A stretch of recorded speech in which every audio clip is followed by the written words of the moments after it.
नमस्कार, मेरा नाम अमन है। बहुत सारी जो राजनीतिक विशेषज्ञ हैं कयास लगा रहे थे कि भारतीय जनता पार्टी का इस बार 400 पार जाएगा। आंकड़ा भी दिया गया, बहुत मेन स्ट्रीम मीडिया इस पे बहुत प्रखर रूप से एग्जिट पोल दिखाई, जिसमें साफ तौर पे दिखाया कि अब की बार मोदी सरकार 400 पार जा रही है, 400 पार का आंकड़ा पार कर रही है। वहीं पे देखा जाए तो जो इंडिया गठबंधन है उसको कम आंका जा रहा था, लेकिन वहीं इसके ठीक विपरीत बात हुई। जहां पे देखा जा रहा है कांग्रेस अपने सीटें में बढ़त बनाई, वहीं पे उत्तर प्रदेश की बात की जाए तो उत्तर प्रदेश में भाजपा को सीधे तौर पे पटकनी लगी है।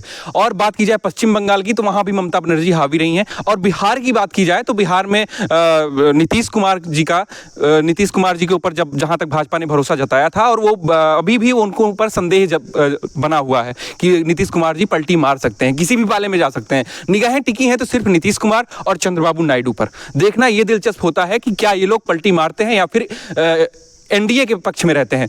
देखने वाली बात होगी। हमारे साथ कुछ विशेषज्ञ राजनीतिक विश्लेषक मौजूद हैं, हम इनसे जुड़ेंगे और इन सारी तमाम बातों पर चर्चा भी करेंगे। तो सबसे पहले नागेंद्र भूषण शुक्ला जी, हम इनका रुख करेंगे और जो यहाँ का समीकरण क्या कहता है। क्योंकि उत्तर प्रदेश में योगी जी दावे कर रहे थे, अमित शाह जी दावे कर रहे थे कि यहाँ पे हम पूरी की पूरी सीटें जीतने वाले हैं, केवल एक सीट इंडिया गठबंधन के खाते में जाएगी। तो सारी बातों पर पानी फिरता नजर आ रहा है। और जहाँ तक ये देखा जा रहा है कि अखिलेश जी की जो सियासी गणित थी वो यहाँ पे सार्थक नजर आ रही है। तो इन सारी बातों पर हम चर्चा करेंगे और इनसे जुड़ेंगे। और जहां पर यह भी देखा जा रहा है कि जो इंडिया गठबंधन है वो भी प्रखर रूप से अपनी जो नीतियां थी वो लोगों तक पहुंचा पाई, और जो एनडीए है वो कहीं ना कहीं इसमें सीट बंटवारे को लेकर हो या फिर अपनी नीतियों को पहुंचाने में हो, ऐसा लग रहा है। ऐसा जो विशेषज्ञ हैं, ऐसा विश्लेषक कहते हैं कि कहीं ना कहीं वो नाकाम दिख रही है। सबसे बड़ा मुद्दा जो रहा, प्रखर रूप से मुद्दा जो रहा, वो सीट बंटवारे को लेकर रहा। ऐसा कयास लगाया जा रहा है कि अमित शाह ने बिना सोचे समझे लोगों को टिकट बांटा, लोगों को कहीं ना कहीं टिकट बांटा, और इसका दुष्परिणाम उत्तर प्रदेश में साफ तौर पर देखने को मिला। मैं जहां भी गया, मैं जहां भी जाता था, मुझे ऐसा ही संदेश मिलता हुआ नजर आया। तो सबसे पहले नागेंद्र भूषण शुक्ला जी, हम इनसे जुड़ेंगे और इस तमाम सारे जो कयास लगाए जा रहे हैं इस पे सब इनकी राय जानेंगे। तो सबसे पहले आपका हमारे चैनल बहुत बहुत स्वागत है। जय श्री राम।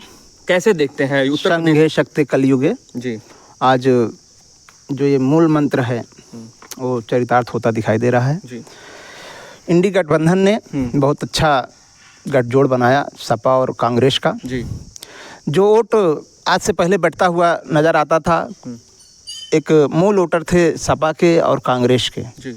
जो दोनों अलग अलग लड़ते थे तो दोनों में वो बट जाते थे।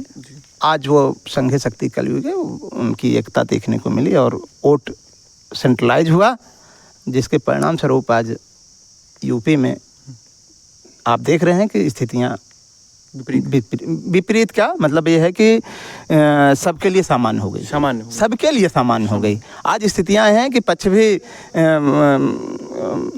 शादी मना रहा है, विपक्ष भी शादी मना रहा है और उत्सव सब मना रहे हैं। मतलब ये नहीं है कि बेगानी शादी में अब्दुल्ला दीवाना नहीं है, नहीं, कुछ लोग थे। अच्छा।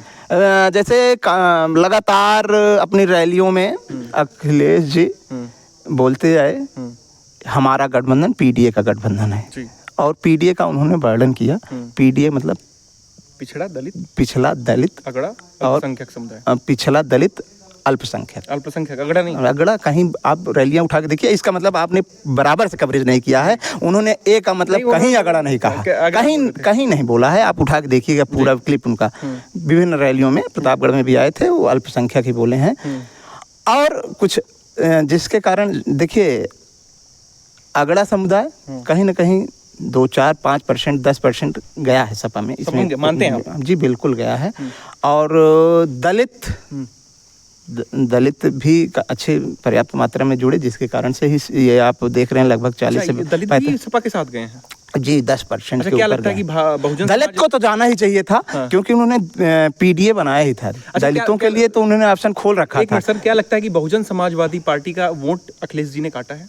जी बिल्कुल। इससे पहले जब लोकसभा का चुनाव हुआ था 20% वोट पाई थी मायावती। इस बार जो है वो 10% पे रह गई। देखिए आप यूपी की जब सीटें उठा के देखेंगे तो लगभग हर सीट पे बीजेपी 38-39-40 वोट पाई है।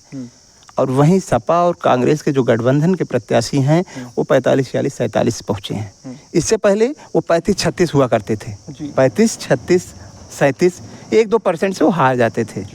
आज गठबंधन के कारण दोनों का वोट सेंट्रलाइज हुआ और कहीं न कहीं बसपा का जो 10% वोट था वह भी कन्वर्ट हुआ है सपा में या कांग्रेस में। एक मिनट, एक सवाल था आपसे कि जैसे क्या जो बड़े बड़े जो राजनीतिक विशेषज्ञ हैं, विश्लेषक हैं, वो भी ये भी दावे कर रहे हैं कि कहीं ना कहीं अमित शाह जी की जो टिकट बंटवारे की रणनीति थी वो यहाँ पे फेल होती नजर आ रही, खासतौर पर जब यूपी की बात होती है। देखिए, माने वो भी रखता है, लेकिन टिकट बंटवारे को लेकर के हम जो सपा और कांग्रेस का गठबंधन हुआ उसको नकार नहीं सकते हैं, उसकी ताकत को नकार नहीं सकते हैं। जी बिल्कुल, जिस प्रकार से सपा और कांग्रेस ने गठबंधन किया वो कहीं ना कहीं प्लस साबित हुआ। प्रत्याशी को लेकर के 10-5 हज़ार वोट इधर उधर हो सकते हैं, 15-20 हज़ार वोट इधर उधर हो सकते हैं, लेकिन लाख वोट एक प्रत्याशी चेंज कर देने में बढ़ जाएंगे, ये संभव नहीं है। अच्छा, मेरी समझ से। जैसे अपने यहाँ की बात हो, लोकल की बात हो, प्रतापगढ़ और कौशाम्बी के जो आसपास के जिले हैं, यहाँ की बात हो, तो यहाँ भी जो प्रत्याशी को लेकर सबके मन में खटक सी बनी रहती खटक सी थी। थी। क्या ये फैक्टर जो है, देखिए आप सीट उठा के देखिए, कौशाम्बी 1 लाख के ऊपर हारे हैं जी जी, 55-60 हज़ार प्रतापगढ़ हारे हैं, स्मृति 1.5 लाख से हारी हैं, 2 लाख से रायबरेली हारे हैं। कौन सा प्रत्याशी लाते जो 2 लाख बढ़ा देता वोट का? वो कहीं ना कहीं गठबंधन का प्रभाव रहा। और एक चीज़ जान लीजिए, विचार करना पड़ेगा, मायावती जो एक भी सीट नहीं निकाल रही हैं उनके बारे में सोचना होगा। मतलब उन्हें दलित समाज को गठबंधन करना चाहिए, दलित समाज को अपने साथ जोड़ने का प्रयास करना पड़ेगा, तब जाके कहीं कुछ सीटें बढ़ सकती हैं। कि जो आंकड़े दिए जा रहे थे सर, मैं ये कहना चाहूँगा, हमारे साथ आदर्श यादव जी भी हैं जो भी एक राजनीतिक विश्लेषक के तौर पे हम इनको देख रहे हैं। जैसे एक आंकड़े दिए जा रहे थे एग्जिट पोल के, जब देखा जा रहा था तो टीवी में बहुचर्चित जो है सभी चैनलों में 400 पार, कुछ लोग बता रहे 350 बता रहे थे, कुछ लोग 402, 403, 405 बता रहे थे। तो जो इंडिया गठबंधन है और जो भी लोग हैं जो थोड़ा जानते हैं वो इसको गोदी मीडिया की संज्ञा दे रहे थे, तो इसको कैसे देखते हैं आप? नहीं, ये तो अपने अपने चैनलों का अपना अपना विश्लेषण होता है कि वो उन्होंने कितने लोगों से बात किया, उसमें उनके किस पार्टी के कितने मेंबर्स थे, उसके अनुसार वो तय करते हैं, जिसमें वो कि हमें लगता है कि सभी लोगों तक नहीं पहुंच पाए या ज़्यादा लोगों तक उन्होंने ऐसे लोगों तक नहीं पहुंच पाए जो विपक्ष के थे या पक्ष में ही एक ही पक्ष को उन्होंने लिया, इसलिए उन्होंने अपना इतना बड़ा क्या कहते हैं एम दिया। अच्छा, जो वोट कटे हैं समाजवादी पार्टी का उत्तर प्रदेश में लोकसभा के मद्देनजर दायरा बढ़ा है, कांग्रेस का भी दायरा बढ़ा है, तो उसको कैसे देखते हैं आप? हमें लगता है कि इन्होंने ये उत्तर प्रदेश में तो बेरोजगारी और पेपर लीक, अच्छा ये मामला ये बहुत ही प्रखर रूप से रहा, बहुत मायने रखा, जिससे कि युवाओं में आक्रोश था। परीक्षाएं हो नहीं रही हैं, 2 बार हो रही, 3 बार हो रही। क्या मानते हैं कि मतलब युवाओं ने दिशा बदली? बिल्कुल बिल्कुल, युवाओं ने इसमें बहुत अपनी महत्वपूर्ण योगदान दिया, भूमिका निभाई है। तो उन्होंने जो है वो, क्योंकि युवाओं को रोजगार चाहिए, पहली प्राथमिकता थी जो उनकी है, तो उन्होंने अपने रोजगार के लिए इस तरफ से दूसरी तरफ उन्होंने पलायन किया। जैसे एक सवाल कि जैसे बहुजन समाज पार्टी एक समय था, बहुजन समाज पार्टी का जो दायरा था न केवल प्रदेश में बल्कि पूरे भारत में जानी जाती थी, अब वहीं पे देखा जाए तो बहुजन समाज पार्टी जैसे विलुप्त की कगार पे नजर आ रही है, तो इसको कैसे देखना? उसका एक कारण और है कि चंद्रशेखर जी उभरते हुए युवा नेता हैं जो कि दलितों का उत्तर प्रदेश में नेतृत्व कर रहे हैं, उनके कारण भी काफी वोट इनके कटे हुए हैं। तो जैसे देखा जाए सर, मतलब साफ तौर पे कयास ये भी लगाए जाते रहे कि प्रतापगढ़ में और खासकर कौशाम्बी की बात की जाए तो जातीय समीकरण साधने में कहीं ना कहीं भारतीय जनता पार्टी असफल रही। देखिए, राष्ट्रवाद पे जातिवाद भारी पड़ा है। अच्छा, भाजपा राष्ट्रवाद की राजनीति करती है जी। उनके किसी भी आप प्रत्याशी को देखिए तो या समर्थक को देखिए तो वो कहते हैं कि जब से मोदी जी आए हैं जाति बंधन से हिंदू समाज मुक्त हो गया है, वो राष्ट्रवादी हो गए हैं, हिंदू हो गए हैं। लेकिन वास्तव में ऐसा हुआ नहीं है। राष्ट्रवाद पे हिंदुत्व, ये आपकी जातिवाद भारी हुआ, जिसके कारण से देखिए ये गठबंधन का प्रभाव भी दिखा। और आज अपने जाति के नेता को लेकर के हर व्यक्ति जो है आसान्वित रहता है और उसे जिताने का प्रयास करता है, जिसके कारण से आज ये यूपी की स्थितियां जो देखने को मिल रही हैं। अच्छा, क्वेश्चन आपसे भी रहेगा और आपसे भी रहेगा कि जैसे कि बात होती है नीतीश कुमार जी की, तो अभी नीतीश कुमार जी एक किंग मेकर की भूमिका में देखे जा रहे हैं, मतलब जहाँ पे लोग देख रहे हैं उनको लोग ऐसा बोल रहे हैं। और चंद्रबाबू नायडू की बात होती है और नीतीश जी की बात होती है, तो अभी सभी लोग अपना अपना कयास लगा रहे हैं, चूंकि अभी सरकार किसी की बनी नहीं है। तो उसको आप कैसे देखते हैं? सब बोल रहे हैं कि नीतीश जी पलटी मार जाएंगे और चंद्रबाबू नायडू भी जो है कहीं ना कहीं अखिलेश जी को जिम्मेदारी सौंपी गई है। आज की खबर के मुताबिक अखिलेश जी को जिम्मेदारी सौंपी गई है कि आप नीतीश जी को और चंद्रबाबू नायडू से मिलिए और उनको अपने पाले में मिलाने की कोशिश करिए। तो देखिए, इंडी गठबंधन को सरकार बनाने के लिए बहुत बड़ा समर्पण करना पड़ेगा जी।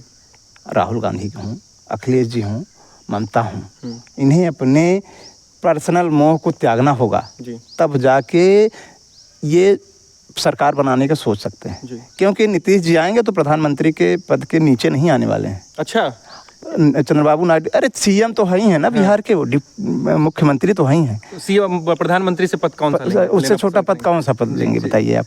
तो इसके लिए जो कन्नौज में बैनर लगा है उसे उतारना पड़ेगा। अच्छा, प्रधानमंत्री की लेकर के कन्नौज में बैनर लग गया है कल ही, ठीक है, देखने को मिला आप लोगों के माध्यम से।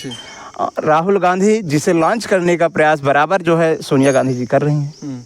उनको भी जिस प्रकार से 2004 में सोनिया गांधी ने अपने निजी हित को त्यागते हुए मनमोहन को प्रधानमंत्री बनाया था, उसी प्रकार कुछ त्याग यहाँ पे भी दिखाना पड़ेगा राहुल जी को।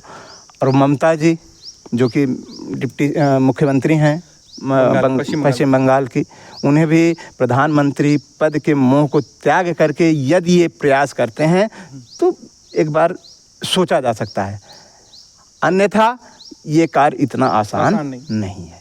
सर ये बताइए कि जैसे आप भी इस पे जवाब दे दीजिए, नीतीश जी और चंद्रबाबू नायडू को आप किस भूमिका में देख रहे हैं?